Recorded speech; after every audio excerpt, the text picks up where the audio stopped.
വാർത്താമഴ വിശദമായ റിപ്പോർട്ടുകളിലേക്ക് കടക്കുകയാണ്. ഇന്നത്തെ വാർത്താ ദിനത്തിൽ പുറത്തുവന്ന എല്ലാ പ്രധാനപ്പെട്ട വാർത്തകളിലൂടെയും ഇനിയുള്ള 1 മണിക്കൂർ സമയം നമ്മൾ കടന്നുപോകും. നമ്മൾ ഈ സംസാരിക്കുന്ന സമയം ഒരു പ്രതിഷേധത്തിന്റെ മണിക്കൂറാണ്. രാജ്ഭവനിലേക്ക് SFIയുടെയും DYFIയുടെയും പ്രതിഷേധം അല്പസമയം മുമ്പാണ് നടന്നത്. കേരള സർവകലാശാല രജിസ്ട്രാറെ വൈസ് ചാൻസലർ സസ്പെൻഡ് ചെയ്ത നടപടിയിൽ SFIക്ക് പിന്നാലെ പ്രതിഷേധവുമായി DYFIയും എത്തി. അവിടെ പ്രവർത്തകരുടെ പ്രതിഷേധമുണ്ടായി. ബാരിക്കേഡ് മറികടക്കാനുള്ള ശ്രമമുണ്ടായി. വീണ്ടും ഒരു സർക്കാർ ഗവർണർ പോര് അതിരൂക്ഷമായി മാറുന്നു എന്ന് തോന്നിപ്പിക്കുന്ന തരത്തിലുള്ള ദൃശ്യങ്ങളാണ് രാജ്ഭവന് മുമ്പിൽ നമ്മൾ കണ്ടത്.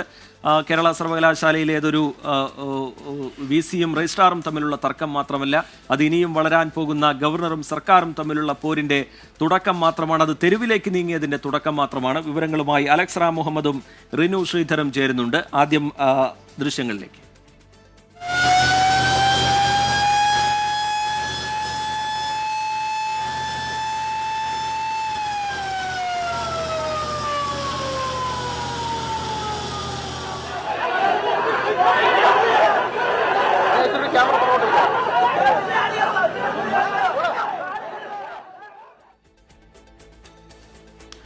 വിവരങ്ങളുമായി അലക്സ് റാം മുഹമ്മദ് ചേരുന്നുണ്ട്. അലക്സ്, വലിയ പ്രതിഷേധം രാജ്ഭവന് മുമ്പിലുണ്ടായി. SFIയുടെയും DYFIയുടെയും പ്രതിഷേധം. ഗവർണറുടെ നടപടി ഭരണഘടനാ ലംഘനം, അമിതാധികാര പ്രയോഗം എന്നതടക്കമുള്ള വിമർശനങ്ങൾ ഉയർത്തിക്കൊണ്ടുള്ള പ്രതിഷേധം. സർക്കാരും ഇതിനെതിരെ ചില നടപടികളുമായി മുന്നോട്ടു പോകാൻ ആലോചിക്കുന്നു എന്ന തരത്തിലുള്ള വിവരങ്ങൾ പുറത്തുവരുന്നു. രജിസ്ട്രാർ കോടതിയെ സമീപിക്കാൻ പോകുന്നുണ്ട്. അങ്ങനെ വീണ്ടും കലങ്ങിമറിഞ്ഞ് ആരിഫ് മുഹമ്മദ് ഖാന്റെ കാലത്ത് കണ്ടതുപോലുള്ള വലിയ പോരിലേക്ക് കാര്യങ്ങൾ പോവുകയാണോ അലക്സ്?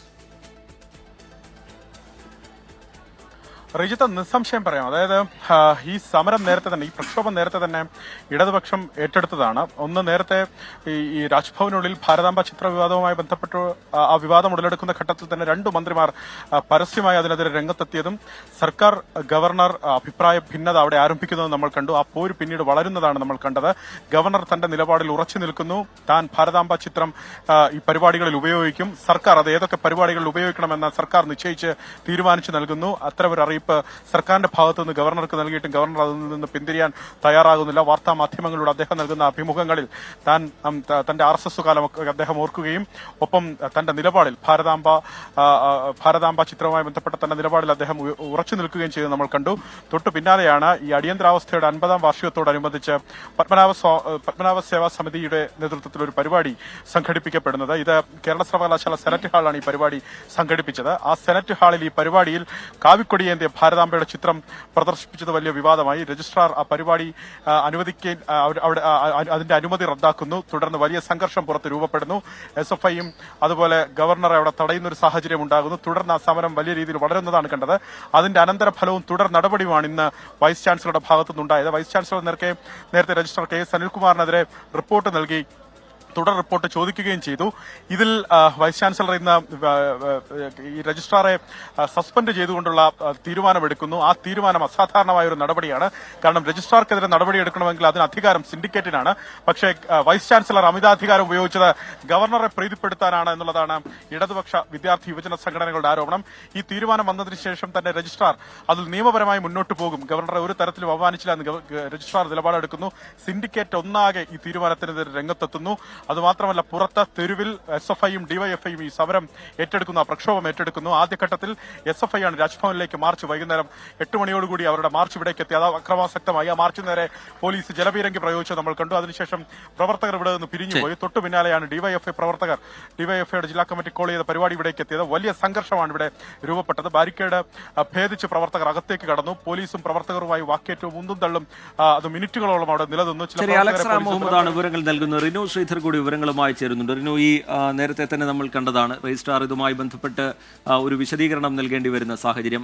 VC വിശദീകരണം ചോദിക്കുന്നതും പിന്നീട് ആ വിശദീകരണവുമായി ബന്ധപ്പെട്ട് ഇരുവരും തമ്മിലുണ്ടായിരുന്ന തർക്കവും ഒക്കെ നമുക്ക് മുമ്പിലുണ്ട്. പക്ഷേ ഇതൊരു അവർ തമ്മിലുള്ള തർക്കം എന്നുള്ള നിലയിലല്ല, അതിനേക്കാൾ വലിയ തലത്തിൽ ഇത് സർക്കാരും ഗവർണറും തമ്മിലുള്ള തർക്കമാണെന്നുള്ള കാര്യത്തിൽ യാതൊരു തർക്കവുമില്ല.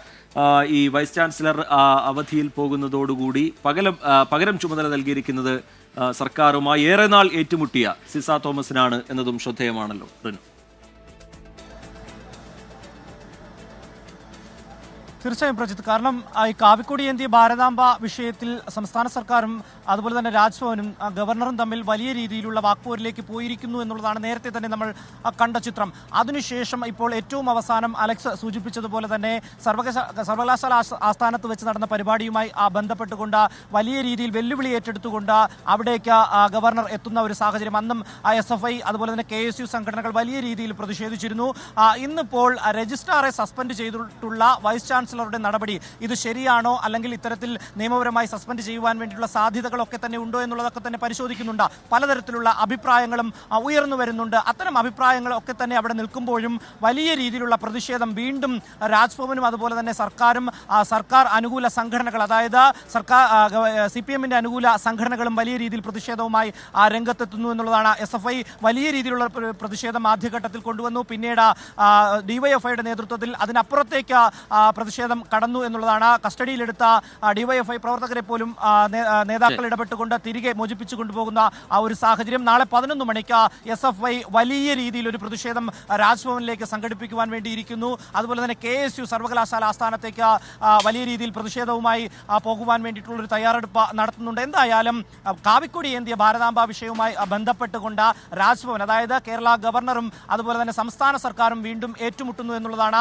നിലവിൽ ഈ രജിസ്ട്രാർക്കെതിരെ നടപടിയെടുത്തതിനു ശേഷം വൈസ് ചാൻസലർ റഷ്യയിലേക്ക് പോകുന്നു എന്നുള്ളതാണ് നമുക്ക് ലഭ്യമാകുന്ന വിവരം. പകരം ചുമതലയായി സിസ തോമസിനെ വൈസ് ചാൻസലറുടെ പദവി നൽകുന്നു, അല്ലെങ്കിൽ പകരം ചുമതല നൽകുന്നു എന്നുള്ളതാണ്. നമുക്കറിയാം സിസ തോമസും സംസ്ഥാന സർക്കാരും പ്രജിത്ത് സൂചിപ്പിച്ചതുപോലെ തന്നെ ഏറെ നാളായി വലിയ രീതിയിൽ സംഘർഷത്തിലേക്ക് പോയിരിക്കുന്ന ഒരു സാഹചര്യം. പലതവണ സിസ തോമസിനെ SFI പോലും തടഞ്ഞു. ശ്രീധറും അലക്സ് റാം മുഹമ്മദും വിവരങ്ങൾ നൽകുകയായിരുന്നു. വലിയ പ്രതിഷേധത്തിലേക്ക് എന്തായാലും SFI-യും DYFI-യും ഒക്കെ കടന്നിട്ടുണ്ട്. വരും ദിവസങ്ങളിലും പ്രതിഷേധം ശക്തമാക്കാൻ തന്നെയാണ് SFI-യുടെയും DYFI-യുടെയും ഒക്കെ തീരുമാനം. ഒപ്പം തന്നെ സർക്കാരിന്റെ ഭാഗത്തു നിന്ന് തുടർന്നുള്ള നടപടികൾ എങ്ങനെയായിരിക്കും എന്നുള്ളതും ശ്രദ്ധേയമാണ്.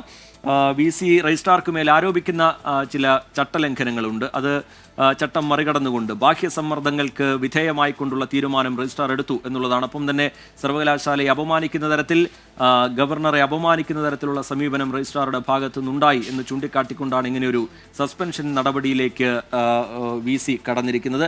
എന്നാൽ നിയമ നടപടി സ്വീകരിക്കും എന്നാണ് രജിസ്ട്രാർ വ്യക്തമാക്കിയിട്ടുള്ളത്. മന്ത്രിയുടെ പ്രതികരണം അതിന് പിന്നാലെ വന്നു. വൈസ് ചാൻസലറുടെ അധികാര ദുർവിനിയോഗമെന്ന് ഉന്നത വിദ്യാഭ്യാസ മന്ത്രി R. ബിന്ദു പ്രതികരിച്ചു. ഭാരതാംബ ചിത്രവിവാദത്തിൽ ഗവർണറെ പ്രീതിപ്പെടുത്താൻ അസാധാരണ നടപടിയുമായി കേരള സർവകലാശാല VC മോഹനൻ കുന്നുമേൽ. സർവകലാശാല രജിസ്ട്രാർ KS അനിൽകുമാറിനെ അന്വേഷണ വിധേയമായി VC സസ്പെൻഡ് ചെയ്തു. രജിസ്ട്രാർ ഗവർണറോട് അനാദരവ് കാട്ടിയെന്നും ബാഹ്യ സമ്മർദ്ദങ്ങൾക്ക് വഴിപ്പെട്ട് ചട്ടവിരുദ്ധമായി പ്രവർത്തിച്ചതായും ബോധ്യപ്പെട്ടെന്ന് സസ്പെൻഷൻ ഉത്തരവിലുണ്ട്. യൂണിവേഴ്സിറ്റി നിയമപ്രകാരമുള്ള VC-യുടെ പ്രത്യേക അധികാരം ഉപയോഗിച്ചാണ് അന്വേഷണ വിധേയമായിട്ടുള്ള സസ്പെൻഷൻ. നിയമപരമായി നേരിടുമെന്ന് രജിസ്ട്രാർ KS അനിൽകുമാർ. ഇത് ഇപ്പോൾ ഈ ഒരു ഓർഡർ ഇറങ്ങിയിരിക്കുന്നത് നിയമവിരുദ്ധമാണ്.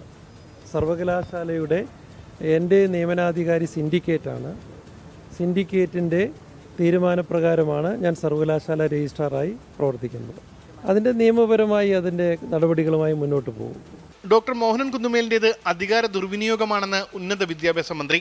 കേരള സർവകലാശാലയുടെ ആക്റ്റും നിയമങ്ങളും ചട്ടങ്ങളും അനുസരിച്ച് യാതൊരു കാരണവശാലും അദ്ദേഹത്തിന് രജിസ്ട്രാറെ സസ്പെൻഡ് ചെയ്യാനുള്ള അധികാരമില്ല.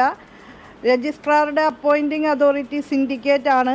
മോഹനൻ കുന്നുമേൽ റഷ്യൻ സന്ദർശനത്തിനായി അവധിയിൽ പോയതിനാൽ കേരള സർവകലാശാല VC-യുടെ അധിക ചുമതല digital university VC doctor Ciza തോമസിന് നൽകി. ഈ മാസം 8-ാം തീയതി വരെയാണ് അധിക ചുമതല. 24 തിരുവനന്തപുരം. കൊല്ലത്ത് നിന്നൊരു അപകടത്തിന്റെ വാർത്ത പുറത്തു വരുന്നു. അവിടെ കൊല്ലത്ത് ഗ്യാസ് സിലിണ്ടർ പൊട്ടിത്തെറിച്ച് വീട് തകർന്നു എന്നതാണ് വിവരം. മടത്തറ അരിപ്പ വേങ്കൊല്ലയിലാണ് സംഭവം ഉണ്ടായിരിക്കുന്നത്. താന്നിമൂട്ടിൽ വീട്ടിൽ തുളസിയുടെ വീടാണ് കത്തി നശിച്ചത്. സുജിത് സുരേന്ദ്രൻ വിവരങ്ങളുമായി കൊട്ടാരക്കരയിൽ നിന്ന് ചേരുന്നുണ്ട്. സുജിത്ത്, എപ്പോഴാണ് ഈ സംഭവം? എന്താണ് സംഭവിച്ചത്? അവിടെ വീട്ടിലുള്ളവർക്കൊക്കെ പരിക്കേൽക്കാതെ രക്ഷപ്പെടുന്ന നിലയുണ്ടായോ സുജിത്ത്? റിജിത്ത്, വൈകിട്ട് 8 മണിയോടുകൂടിയാണ് ഇത്തരത്തിൽ വീട്ടിൽ തീപിടുത്തമുണ്ടായത്. വീടിനോട് ചേർന്നുള്ള ഷെഡിൽ നിലവിളക്ക് കൊളുത്തി വെച്ചിരുന്നു. ഈ നിലവിളക്കിൽ നിന്നുള്ള നിലവിളക്ക് കമഴ്ന്ന് തീ പടരുകയായിരുന്നു.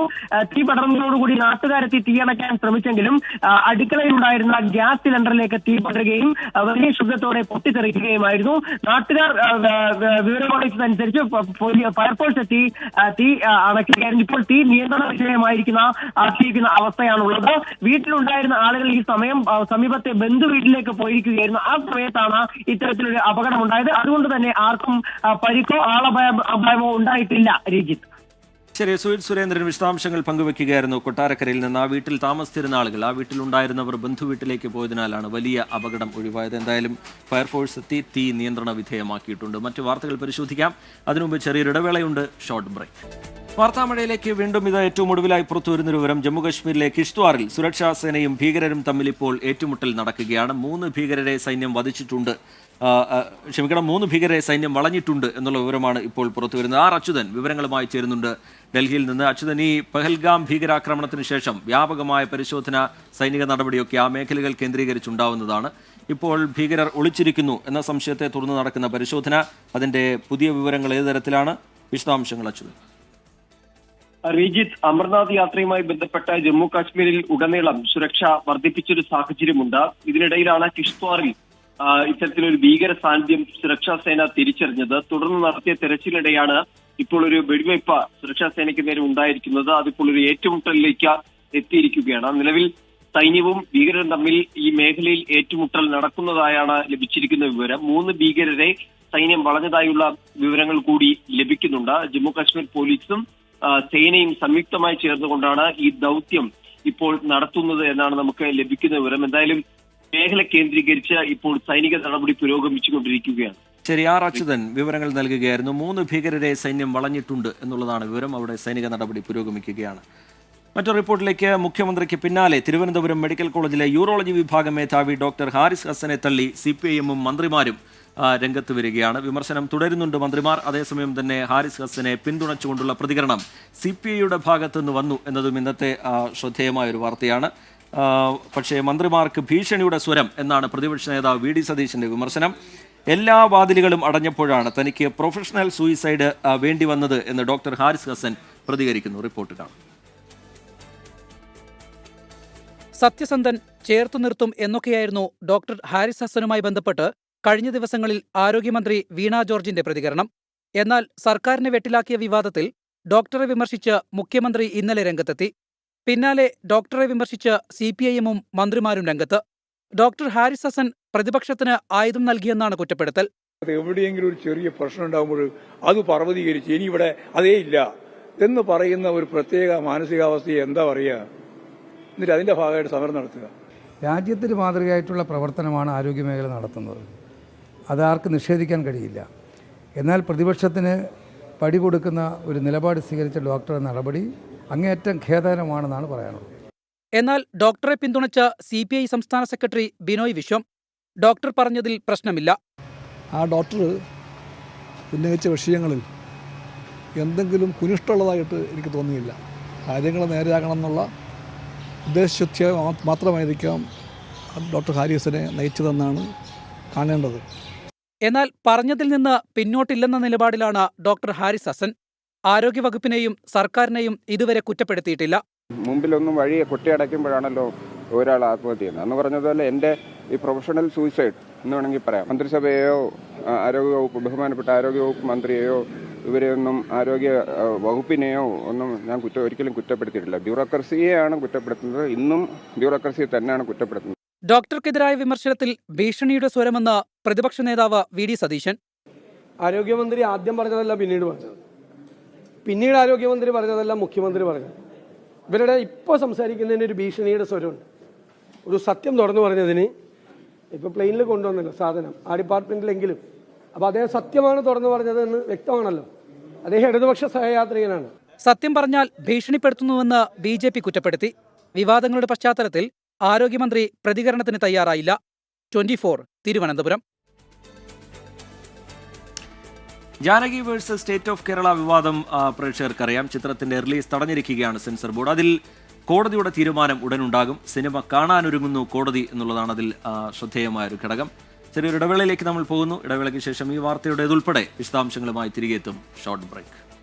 വാർത്താമഴയിലേക്ക് വീണ്ടും. സുരേഷ് ഗോപി നായകനായ Janaki versus state of Kerala cinema വിവാദവുമായി ബന്ധപ്പെട്ട് ഹൈക്കോടതി എന്ത് നിലപാടാണ് സ്വീകരിക്കാൻ പോകുന്നത് എന്നുള്ളതാണ് ഏറ്റവും ശ്രദ്ധേയമായ കാര്യം. അതാണ് എല്ലാവരും ആകാംക്ഷയോടുകൂടി ഉറ്റുനോക്കുന്നത്. കോടതി വീണ്ടും ആ കേസ് പരിഗണിക്കുന്നതിന് മുന്നേ ആ സിനിമ കാണാൻ ഒരുങ്ങുന്നു കോടതി എന്നുള്ളതൊരു പ്രധാനപ്പെട്ട വിഷയമാണ്. സിനിമ കാണാൻ ഹൈക്കോടതി ഒരുങ്ങുന്നത് ശനിയാഴ്ചയാണ്. രാവിലെ 10 മണിക്ക് കക്ഷികൾക്കൊപ്പം ജസ്റ്റിസ് എൻ നഗരേഷ് സിനിമ കാണും.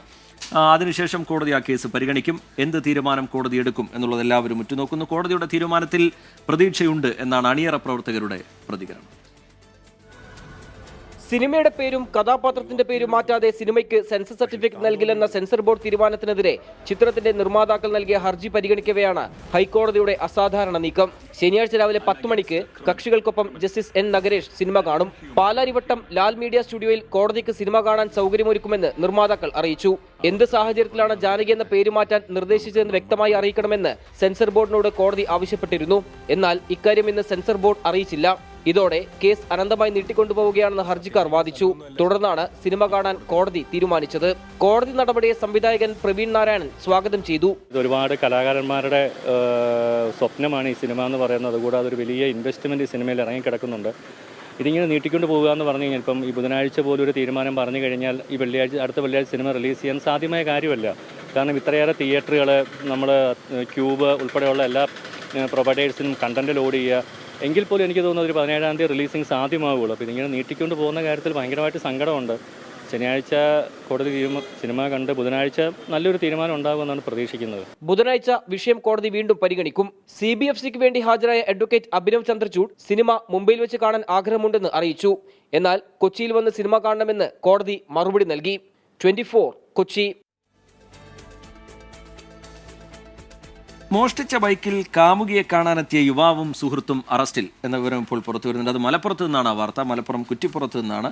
കുറ്റിപ്പുറം പോലീസാണ് പ്രതികളെ പിടികൂടിയിരിക്കുന്നത്. കോട്ടയം കാഞ്ഞിരപ്പള്ളി സ്വദേശികളായ അജ്മൽ ഷാജഹാൻ, സുഹൃത്ത് ശ്രീജിത്ത് എന്നിവരാണ് അറസ്റ്റിലായത്. ആദ്യം ആ ദൃശ്യങ്ങൾ കാണാം.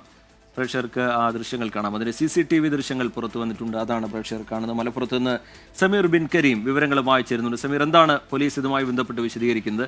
ഈ കാമുകിയെ കാണാൻ വന്നു എന്നുള്ളതൊരു കുറ്റമല്ല, പക്ഷേ അത് മോഷ്ടിച്ച ബൈക്കാണ് എന്നുള്ളതൊരു പ്രശ്നമാണ്. എന്താണ് പോലീസ് പറയുന്നത് സമീർ?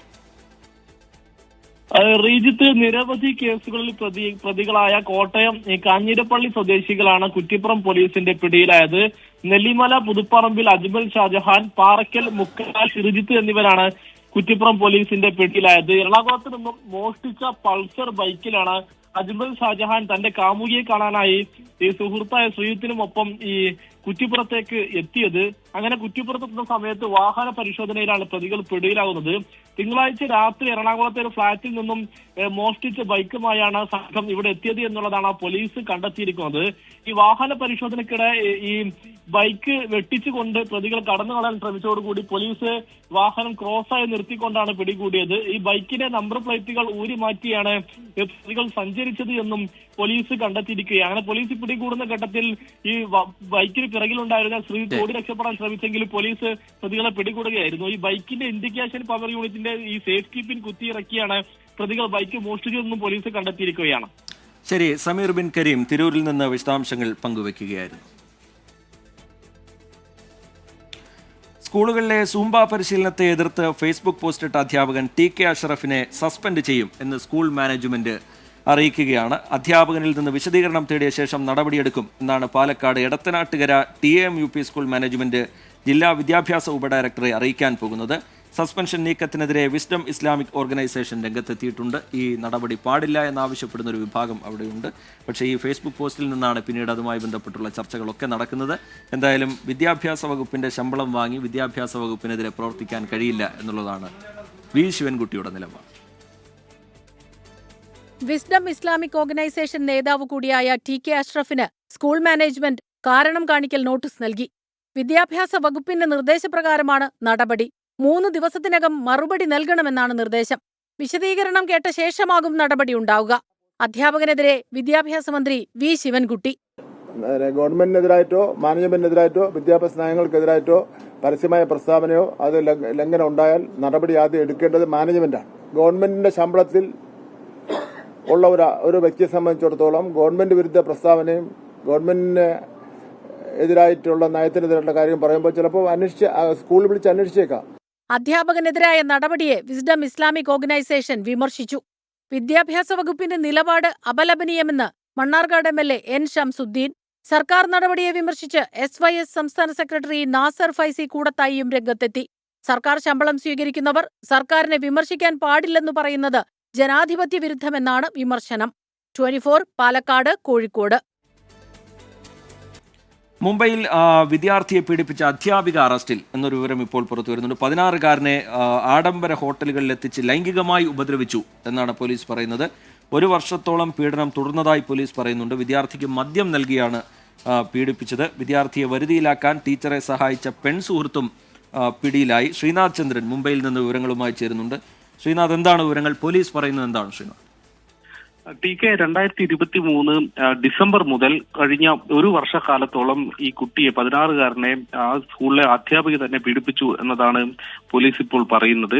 ഈ സ്കൂളിലെ 11ാം തരത്തിൽ പഠിക്കുന്ന വിദ്യാർത്ഥിയാണ് പീഡനത്തിന് ഇരയായത്. ആ സമയം അവിടെ ഈ കുട്ടിയുടെ ഇംഗ്ലീഷ് അധ്യാപികയാണ് ഈ തരത്തിൽ ഉപദ്രവിച്ചത്. ഈ ഡിസംബർ മാസം 2023 ഡിസംബറിൽ കുട്ടിയെ ആദ്യം ഇത്തരം കാര്യങ്ങൾ പറഞ്ഞ് പ്രലോഭിപ്പിക്കാനുള്ള ശ്രമം നടത്തി, ലൈംഗിക കാര്യങ്ങളും മറ്റും സംസാരിച്ചു എന്നതാണ് പോലീസ് പറയുന്നത്. അതിനുശേഷം പിന്നീട് കുട്ടി ടീച്ചറെ ഒഴിവാക്കിക്കൊണ്ട് മാറി നിൽക്കാനുള്ള ശ്രമം നടത്തി. പിന്നീട് ഈ കുട്ടിയുടെ മറ്റൊരു സുഹൃത്ത്, ഒരു പെൺസുഹൃത്തിനെ കണ്ടുപിടിക്കുകയും അവരിലൂടെ വീണ്ടും കുട്ടിയിലേക്ക് അടുക്കാനുള്ള ശ്രമം നടത്തുകയും ചെയ്തു. അങ്ങനെ ഒരു വട്ടം ഈ അധ്യാപികയുടെ കാറിൽ വെച്ച് കുട്ടിയെ പീഡിപ്പിച്ചു എന്നതാണ് പോലീസ് പറയുന്നത്. ഇപ്പോൾ ആ കാറും കസ്റ്റഡിയിൽ എടുത്തിട്ടുണ്ട്. അതിനുശേഷം കുട്ടിക്ക് വിഷാദരോഗത്തിന്റെ ചില ലക്ഷണങ്ങൾ കാണിച്ചു. അപ്പോൾ വിഷാദരോഗത്തിലുള്ള മരുന്നുകൾ നൽകുകയും ചെയ്തു. മാത്രമല്ല, പഞ്ചനക്ഷത്ര ഹോട്ടലുകളിലും മറ്റും സൗത്ത് മുംബൈയിലെ, ദക്ഷിണ മുംബൈയിലെ ഹോട്ടലുകളിലും മറ്റും എത്തിച്ച് പിന്നീട് 1 വർഷക്കാലത്തിനിടെ പലവട്ടം പീഡിപ്പിച്ചു. ഈ സമയങ്ങളിലൊക്കെ വിദ്യാർത്ഥിക്ക് മദ്യവും മറ്റും കൊടുത്തു എന്ന ഗുരുതരമായ കണ്ടെത്തലുകളൊക്കെ തന്നെ ഈ പോലീസ് ഇപ്പോൾ പങ്കുവയ്ക്കുന്നുണ്ട്. ഏതായാലും ഈ കുട്ടിയുടെ പെൺസുഹൃത്തും ഇപ്പോൾ അറസ്റ്റിലായിട്ടുണ്ട്. ഒപ്പം തന്നെ ഈ അധ്യാപികയും ഇപ്പോൾ അറസ്റ്റിലായിട്ടുണ്ട്. 40 വയസ്സുണ്ട്. ഈ അധ്യാപികയ്ക്ക് വിവാഹം കഴിച്ചതാണ്, മക്കളുമുള്ള ഒരു സ്ത്രീയാണ് ഈ ക്രൂരത ചെയ്യുന്നത്. ശരി, ശ്രീനാഥ് ചന്ദ്രൻ മുംബൈയിൽ നിന്ന് വിശദാംശങ്ങൾ നൽകുകയായിരുന്നു. റവാഡ ചന്ദ്രശേഖരനെ സംസ്ഥാനത്തെ പുതിയ പോലീസ് മേധാവിയായി നിയമിച്ചതിന് പിന്നാലെ പി ജയരാജൻ നടത്തിയ പ്രതികരണം അത് ശ്രദ്ധേയമായിരുന്നു, വലിയ രീതിയിൽ ചർച്ചയായിരുന്നു. അതിന് പിന്നാലെ പി ജയരാജൻ തന്നെ തൻ്റെ പ്രതികരണത്തിൽ വ്യക്തത വരുത്തുകയാണ്. പാർട്ടിയുടെ നിലപാടിൽ നിന്ന് വിഭിന്നമായൊരു നിലപാട് താൻ സ്വീകരിച്ചിട്ടില്ല എന്നാണ് പി ജയരാജൻ പറയുന്നത്. തൻ്റെ പ്രതികരണത്തെ മാധ്യമങ്ങൾ ദുർവ്യാഖ്യാനം ചെയ്തു എന്ന് പി ജയരാജൻ കുറ്റപ്പെടുത്തുന്നുണ്ട്. എന്നാൽ കൂത്തുപറമ്പ് വെടിവെപ്പിൽ റവാഡ ചന്ദ്രശേഖരന് പങ്കുണ്ടോ എന്ന ചോദ്യത്തിന് പാലക്കാട് പറഞ്ഞത് തന്നെയാണ് തനിക്ക് പറയാനുള്ളത് എന്നായിരുന്നു പി ജയരാജന്റെ മറുപടി. റവാഡ ചന്ദ്രശേഖർ ഉൾപ്പെടെയുള്ള ഉദ്യോഗസ്ഥർ കൂത്തുപറമ്പ് വെടിവെപ്പിന്റെ ഭാഗമാണെന്നായിരുന്നു പാലക്കാട്ടെ പി ജയരാജന്റെ പ്രതികരണം. DGP നിയമനം വിശദീകരിക്കേണ്ടത് സർക്കാരാണ് എന്നുകൂടി അന്ന് ജയരാജൻ പറഞ്ഞു. CPM സംസ്ഥാന സെക്രട്ടറി ഉൾപ്പെടെയുള്ള നേതാക്കൾ റവാഡയെ പിന്തുണച്ചപ്പോൾ പി ജയരാജന്റെ നിലപാട് വ്യത്യസ്തമായി. മന്ത്രിസഭാ യോഗ തീരുമാനത്തെ എതിർത്തുവന്ന രീതിയിൽ മാധ്യമങ്ങൾ തെറ്റായ പ്രചാരണം നടത്തിയെന്ന് പറയുമ്പോഴും റവാഡ ചന്ദ്രശേഖരനെ പിന്തുണക്കാൻ പി ജയരാജൻ ഇന്നും തയ്യാറായില്ല. ഞാൻ കൃത്യമായിട്ട് റവാഡ ചന്ദ്രശേഖരനെ നിശ്ചയിച്ചുകൊണ്ടുള്ള ആ മന്ത്രിസഭാ തീരുമാനത്തെ അനുകൂലിച്ചുകൊണ്ടാണ് പറഞ്ഞത്. ആ മന്ത്രിസഭാ തീരുമാനത്തെയോ CPM-മായി ബന്ധപ്പെട്ട കാര്യങ്ങളിലോ ഒരു വ്യതിചലനവും എൻ്റെ ഭാഗത്തുണ്ടായിട്ടില്ല. കൃത്യമായിട്ട് നിലപാട് പറഞ്ഞിട്ടുണ്ട്. പാലക്കാട്ടെ മാധ്യമപ്രവർത്തകന്മാരുടെ ചോദ്യത്തിന് ഞാൻ എന്താണോ മറുപടി നൽകിയത് അതൊക്കെ നിങ്ങൾക്ക് സോഷ്യൽ മീഡിയയിൽ കാണാൻ പറ്റുമല്ലോ. അതിന് നല്ല പിന്തുണ കിട്ടിയിട്ടുണ്ട്. DYFIയിലൊക്കെ ഭയങ്കര ആവേശം ഉണ്ടായിട്ടുണ്ട്. നല്ല കാര്യമല്ലേ, സന്തോഷമുള്ള കാര്യമല്ലേ. അതേസമയം പോലീസ് മേധാവി നിയമനത്തിൽ നേതാക്കളുടെ പ്രതികരണങ്ങളിൽ ആശയക്കുഴപ്പമില്ലെന്ന നിലപാട് ആവർത്തിക്കുകയാണ് CPM സംസ്ഥാന സെക്രട്ടറി MV ഗോവിന്ദൻ. ഒരാൾ സോഷ്യൽ മീഡിയയിൽ പലതും പിന്തുണയും കിട്ടും. പക്ഷേ പി ജയരാജൻ പറഞ്ഞതും ഞാൻ പറഞ്ഞതും എല്ലാവരും പറഞ്ഞത് ഒന്ന് തന്നെയാണ്. ഇവിടെയോ അവ്യക്തത വന്നിട്ടുണ്ട് എന്നാണല്ലോ പറഞ്ഞോട്. ഏത് അവ്യക്തതയാണ് വന്നത് എന്ന് പറഞ്ഞാൽ കോടതി അല്ല എന്ന് പറഞ്ഞു കഴിഞ്ഞാൽ പിന്നെ അതിന്റെ മേലെ കയറി വല്ലാ രീതിയിലുള്ള വിവാദം ഉണ്ടാക്കേണ്ട വല്ല കാര്യമുണ്ടോ? PJ പറഞ്ഞപ്പോൾ ഒരു കൺഫ്യൂഷനും ഇല്ല, ഞാൻ പറഞ്ഞപ്പോൾ ഒട്ടും കൺഫ്യൂഷനും ഇല്ല. ഇപ്പോഴാണെങ്കിൽ ഒരു കൺഫ്യൂഷനും ഇല്ല, തീർന്നില്ല. സർക്കാർ നിലപാടിനെ നേതാക്കൾ പിന്തുണക്കുമ്പോഴും കാര്യങ്ങൾ പൂർണ്ണമായി അണികളെ ബോധ്യപ്പെടുത്താൻ നേതൃത്വത്തിന് കഴിഞ്ഞിട്ടില്ല. 24 കണ്ണൂർ. മുതിർന്ന നേതാക്കളെ വിളിക്കാതെ നേതൃയോഗം ചേർന്നു എന്ന പ്രശ്നം BJP-യിൽ നിലനിൽക്കുന്നതിനിടെ പാർട്ടിക്കകത്ത് മറ്റൊരു വിവാദം കൂടി രൂപപ്പെട്ടു വരികയാണ്. അത് അഡ്വക്കേറ്റ് പ്രതീഷ് വിശ്വനാഥിനെ സംസ്ഥാന ഭാരവാഹി പട്ടികയിൽ ഉൾപ്പെടുത്തിയതിൽ BJP-യിൽ ഭിന്നത രൂക്ഷം എന്നുള്ളതാണ്. സംസ്ഥാന ഭാരവാഹികളുടെ വാട്സാപ്പ് ഗ്രൂപ്പിൽ നിന്ന് ദേശീയ ഉപാധ്യക്ഷൻ AP അബ്ദുള്ളക്കുട്ടി ലെഫ്റ്റായി. പ്രതീഷ് വിശ്വനാഥിനെ ഉൾപ്പെടുത്താനുള്ള സംസ്ഥാന അധ്യക്ഷൻ രാജീവ് ചന്ദ്രശേഖരന്റെ തീരുമാനത്തിൽ RSS-നും കടുത്ത വിയോജിപ്പുണ്ട് എന്നാണ് അറിയുന്നത്. എന്തായാലും തീരുമാനം ദേശീയ നേതൃത്വത്തിന് വിട്ടിട്ടുണ്ട്. തീവ്ര ഹൈന്ദവാശയങ്ങൾ പ്രചരിപ്പിക്കുന്ന പ്രതീഷ് വിശ്വനാഥിനെ BJP സംസ്ഥാന ഭാരവാഹി പട്ടികയിൽ ഉൾപ്പെടുത്താനാണ് രാജീവ് ചന്ദ്രശേഖരന്റെ നീക്കം. പ്രതീഷിനെ സംസ്ഥാന ഭാരവാഹി പട്ടികയിൽ ഉൾപ്പെടുത്തുന്നത് സംബന്ധിച്ച് രാജീവ് ചന്ദ്രശേഖർ, AP അബ്ദുള്ളക്കുട്ടി, അനിൽ ആന്റണി എന്നിവരുമായി ചർച്ച നടത്തി. സംസ്ഥാന അധ്യക്ഷന്റെ നീക്കത്തെ ദേശീയ ഉപാധ്യക്ഷൻ AP അബ്ദുള്ളക്കുട്ടി ശക്തമായി എതിർത്തു. സംസ്ഥാന ഭാരവാഹികളുടെ വാട്സാപ്പ് ഗ്രൂപ്പിൽ നിന്ന് AP അബ്ദുള്ളക്കുട്ടി സ്വയം പുറത്തുപോയാണ് പ്രതിഷേധമറിയിച്ചത്. ന്യൂനപക്ഷങ്ങൾക്കിടയിൽ സ്വാധീനമുറപ്പിക്കാൻ ശ്രമിക്കുന്ന BJPയുടെ തലപ്പത്തേക്ക് പ്രതീഷ് വിശ്വനാഥിനെ പ്രതിഷ്ഠിക്കുന്നതിനോട് RSSനും കടുത്ത വിയോജിപ്പുണ്ട്. ഭിന്നത ഉടലെടുത്ത പശ്ചാത്തലത്തിൽ തീരുമാനം ദേശീയ നേതൃത്വത്തിന് വിട്ടു. നിലവിൽ ഒരു രാഷ്ട്രീയ പാർട്ടിയുടെയും ചുമതല ഏറ്റെടുക്കാൻ ഉദ്ദേശിക്കുന്നില്ലെന്നാണ് പ്രതീഷ് വിശ്വനാഥിന്റെ വിശദീകരണം. അലക്സ് റാം മുഹമ്മദ്, 24, തിരുവനന്തപുരം. ഇനി പാലക്കാട്ടേക്കാണ്. പാലക്കാട് മേനോൻപാറ മലബാർ ഡിസ്റ്റിലറീസിലെ ജവാൻ മദ്യനിർമ്മാണശാലയെ ചൊല്ലി ഒരു രാഷ്ട്രീയ വിവാദം പുകയുന്നുണ്ട്. എലപ്പള്ളി പഞ്ചായത്ത് പ്രസിഡന്റ് രേവതി ബാബു ജവാൻ ഡിസ്റ്റിലറിക്ക് അനുകൂലമായ നിലപാടെടുത്തു എന്നാണ് കോൺഗ്രസിൽ ഒരു വിഭാഗം ആരോപണം ഉന്നയിക്കുന്നത്. പദ്ധതിയുമായി മുന്നോട്ടു പോകുമെന്ന് സ്ഥലം MLA പ്രഭാകരൻ 24നോട് പറഞ്ഞു. 24 എക്സ്ക്ലൂസീവ്. 2024 എലപ്പുള്ളി പഞ്ചായത്തിലെ മേനോൻപാറയിലെ മലബാർ ഡിസ്റ്റിലറിയിൽ ജവാൻ മദ്യം ഉൽപ്പാദിപ്പിക്കാനായി ബ്ലെൻഡിംഗ് ബോട്ട്ലിംഗ് യൂണിറ്റിന് ഭരണാനുമതിയായത്.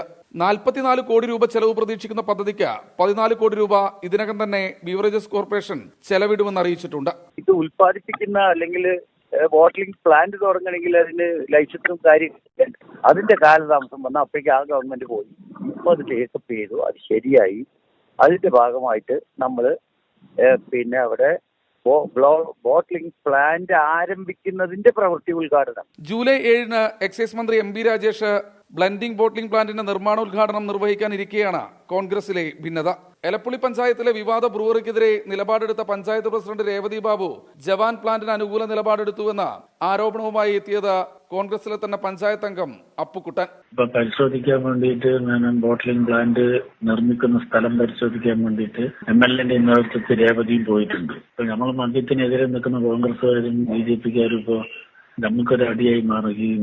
പ്രതിദിനം 1 ലക്ഷം ലിറ്റർ വെള്ളം ജവാൻ മദ്യം നിർമ്മിക്കാൻ വേണ്ടിവരുമെന്നും ഇത് ജലചൂഷണമാണെന്നും BJP ആരോപിക്കുന്നു. ഒരു ഭാഗത്ത് ഭൂപതിക്കെതിരെ സമരം ചെയ്യുകയും എലപ്പള്ളി പഞ്ചായത്തിലെ ജലചൂഷണം നടത്തില്ല, അനുവദിക്കില്ല പറയുകയും, മറുവശത്ത് അവര് ഈ ബോട്ട്ലിംഗ് യൂണിറ്റിനെ സപ്പോർട്ട് ചെയ്യുന്ന രീതിയിലാണ് കാര്യങ്ങൾ പോകുന്നത്. ബ്രൂവറിക്കെതിരെ സമരം നടത്തുന്ന എലപ്പള്ളിയിലെ കോൺഗ്രസ് ഡിസ്റ്റിലറിക്ക് അനുകൂല നിലപാടെടുത്തത് വരും ദിവസങ്ങളിലും ചൂടേറിയ ചർച്ചകൾക്ക് വഴിയൊരുക്കും. രാജീവ് സുദേവിനൊപ്പം ശ്രീകുമാരൻ, 24 പാലക്കാട്. ഇനി 24ന്റെ സൂപ്പർ എക്സ്ക്ലൂസീവിലേക്കാണ്. വയനാട് സുൽത്താൻ ബത്തേരി സ്വദേശി ഹേമചന്ദ്രന്റെ മരണത്തിൽ അതിന്റെ ദുരൂഹത അഴിക്കാനുള്ള ശ്രമം പോലീസ് നടത്തുകയാണ്. അന്വേഷണം തുടരുകയാണ്. അതിനിടയിൽ 24ലൂടെ മുഖ്യപ്രതി നൌഷാദ് നിർണായകമായ ചില വെളിപ്പെടുത്തലുകൾ നടത്തി. ഇത് ആത്മഹത്യയാണ്, അതിനുശേഷം തങ്ങൾ കുഴിച്ചുമൂടി എന്നുള്ളതാണ് മുഖ്യപ്രതിയുടെ മൊഴി. പക്ഷേ അത് പൂർണ്ണമായി വിശ്വാസത്തിലെടുത്തിട്ടില്ല പോലീസ് എന്നുള്ളതാണ്.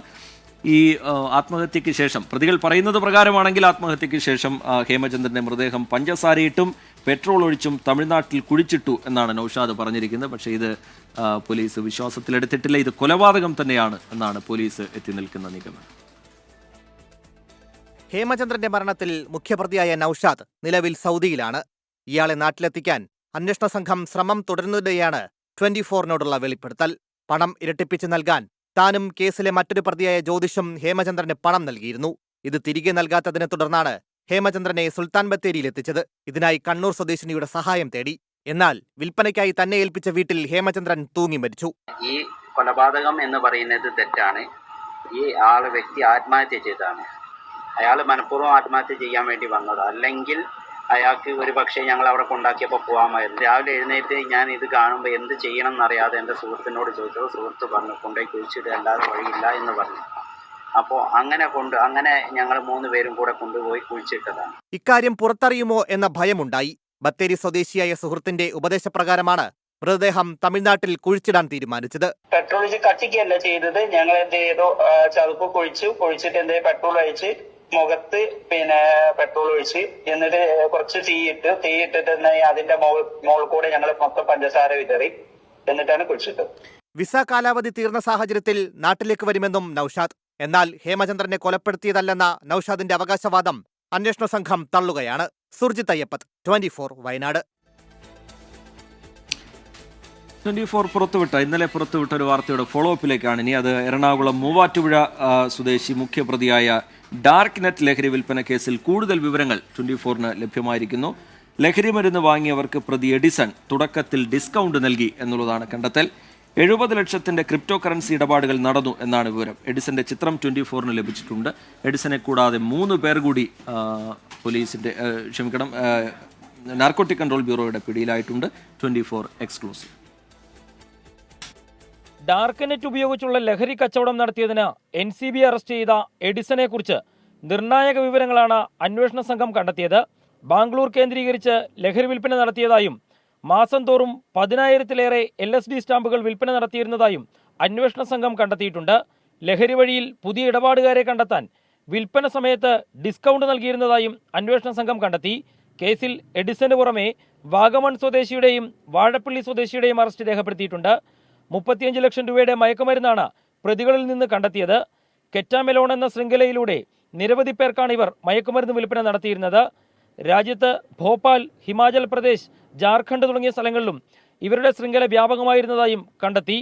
എഡിസന്റെ വീട്ടിൽ നിന്ന് ഡിജിറ്റൽ രൂപത്തിൽ സൂക്ഷിച്ച 70 ലക്ഷം രൂപയുടെ ക്രിപ്റ്റോ കറൻസിയും കണ്ടെത്തി. ലഹരി വിൽപ്പനയിലൂടെ ലഭിച്ച പണമാണിതെന്നാണ് സൂചന. ലഹരി കേസിൽ ഡേവ്സൺ നാർക്കോട്ടിക് കൺട്രോൾ ബ്യൂറോയുടെ പിടിയിലായതിനു പിന്നാലെ ബന്ധുക്കൾ മൂവാറ്റുപുഴ നഗരത്തിലെ വീട് പൂട്ടി എങ്ങോട്ടോ മാറിയിരിക്കുകയാണ്.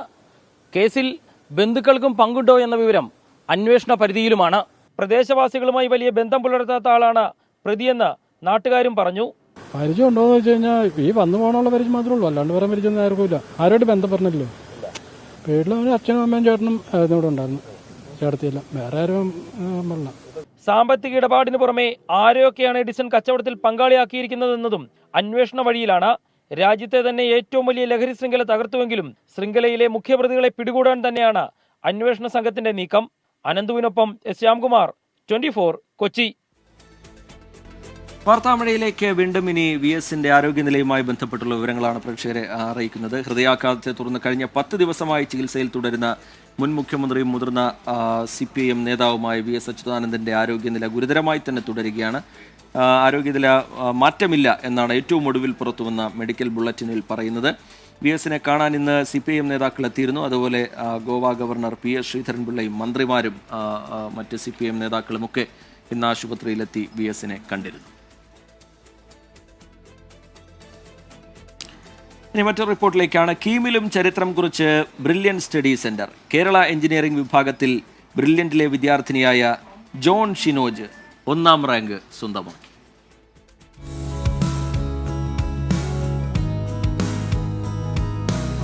മത്സര പരീക്ഷകളിലെ വിജയഗാഥ തുടരുകയാണ് ബ്രില്യൻ സ്റ്റഡി സെന്റർ. കീമിൽ 1ാം റാങ്ക് നേടി വിജയത്തിളക്കത്തിലെത്തിയത് മൂവാറ്റുപുഴ സ്വദേശികളായ ഷിനോജ് അനീറ്റ ദമ്പതികളുടെ മൂത്ത മകനായ ജോൺ ഷിനോജാണ്. മാന്നാനം KE സ്കൂളിൽ +2വിനൊപ്പം ബ്രില്യൻ പരിശീലനം കൂടി നടത്തിയാണ് ജോൺ ഷിനോജ് 1ാമനായെത്തിയത്.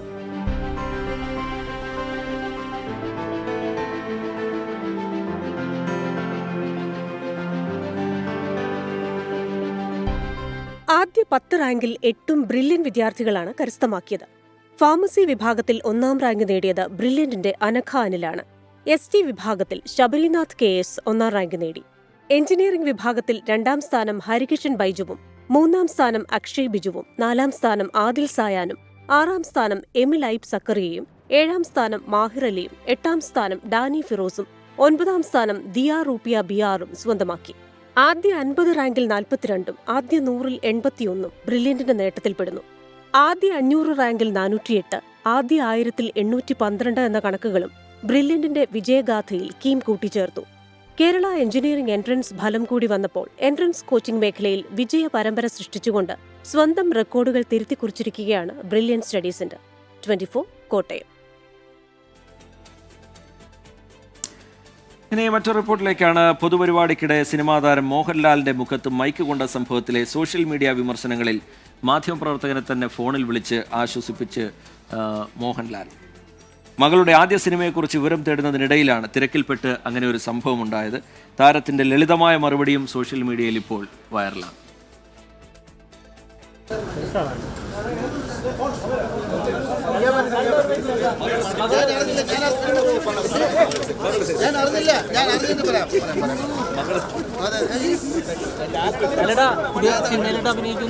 ഞാനിപ്പോഴാണ് അറിഞ്ഞിട്ട് പറയാം.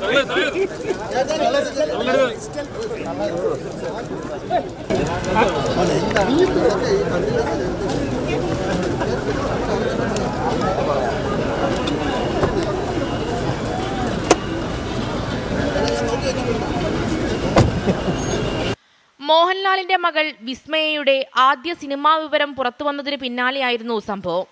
ടാഗോർ തിയേറ്ററിൽ നടന്ന പൊതുപരിപാടിക്ക് ശേഷം മോഹൻലാൽ പുറത്തിറങ്ങിയപ്പോൾ മാധ്യമങ്ങൾ പ്രതികരണം തേടാൻ ശ്രമിച്ചു. എന്നാൽ തിരക്കിനിടയിൽ 24 സീനിയർ റിപ്പോർട്ടർ മനീഷ് മഹിപാലിന്റെ കയ്യിലുണ്ടായിരുന്ന മൈക്ക് താരത്തിന്റെ മുഖത്തുകൊണ്ടു.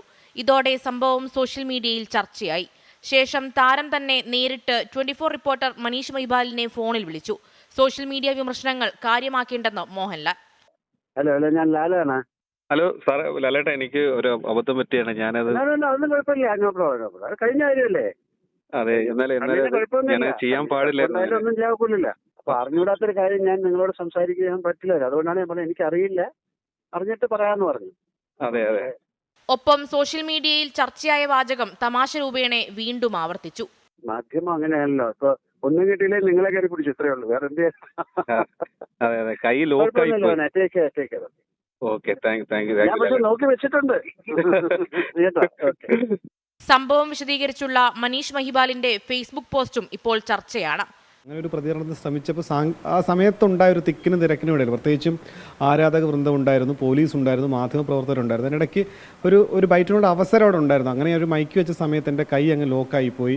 അതിനെ സംബന്ധിച്ച് ഞാൻ പറഞ്ഞു എന്താണ് സംഭവിച്ചെന്ന് കൃത്യമായി ലാലേട്ടനോട് പറഞ്ഞു. ലാലേട്ടൻ പറഞ്ഞു ഒരു കുഴപ്പമില്ല. അപ്പം എനിക്ക് അതിലാണ് സന്തോഷമായത്. അപ്പം എനിക്ക് അങ്ങനെ ഒരു ആളോട് പറയണം ഉണ്ടായിരുന്നു. അപ്പം അദ്ദേഹത്തിന് അത് മനസ്സിലായതിൽ എനിക്ക് വലിയ സന്തോഷമുണ്ടായി. 24 തിരുവനന്തപുരം. ഈ റിപ്പോർട്ടോടെ ഇന്നത്തെ വാർത്താമഴയുടെ സമയം ഇവിടെ പൂർത്തിയാവുകയാണ്. ഇനി പോലീസ് ഡയറിയാണ്. പോലീസ് ഡയറിയുമായി പ്രേക്ഷകർക്കൊപ്പം സുഹേൽ മുഹമ്മദ് എത്തും. നമസ്കാരം.